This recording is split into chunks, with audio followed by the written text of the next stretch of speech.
Hi, I'm Dorothy Gibson. It is lovely to meet you. I was born Dorothy Winifred Brown in Hoboken, New Jersey, United States. My parents were John and Pauline Boson Brown. My father sadly died when I was just a child. My mother later married John Leonard Gibson. I was married to George Battier Jr. in 1910 but separated from him shortly thereafter. Between 1907 and 1911, I was singer and dancer in a number of musicals in Broadway. These included shows produced by Charles Frohman and the Schubert Brothers. In 1909, I became one of the favorite models for illustrator Harrison Fisher. My image appearing on magazine covers, postcards, and various merchandise over a period of years. In July 1911, after parts in motion pictures, I was hired as a leading lady. I became leading lady for the American branch of the French company Eclair. I was becoming a popular star in a succession of hit comedies and dramas. Among my best-known roles were that of Revolutionary War heroine Molly Pitcher in the historical pageant, Hands Across the Sea in 1911. On 17th of March 1912, having completed a series of films, which included The Easter Bonnet, a romantic comedy, and an episode of a gangster serial called The Revenge of the Silk Masks. Mother and I sailed for Europe, for a vacation for a few weeks. After a few weeks, Eclair advisor and producer Jules Brulatour made contact with me while I was in Italy.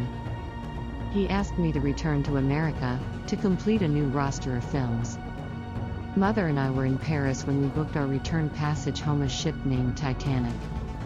We boarded Titanic at Cherbourg on the evening of 10th of April 1912. Titanic was a beautiful ship, her interiors so elegant and so very luxurious. First class was like a palace, rooms and restaurants made for kings and queens. My favorite place was the reading and writing room, with its large open space and beautiful views.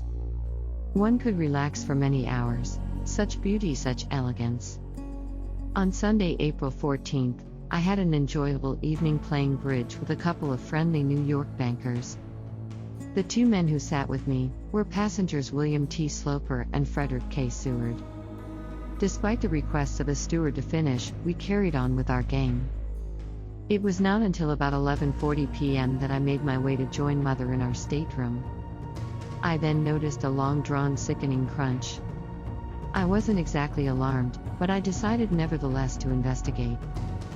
As I started to walk across the boat deck, I noticed how lopsided the deck was. I hurried to fetch Mother. I remember, Lifeboat 7 was virtually empty when Mother and I arrived on the boat deck.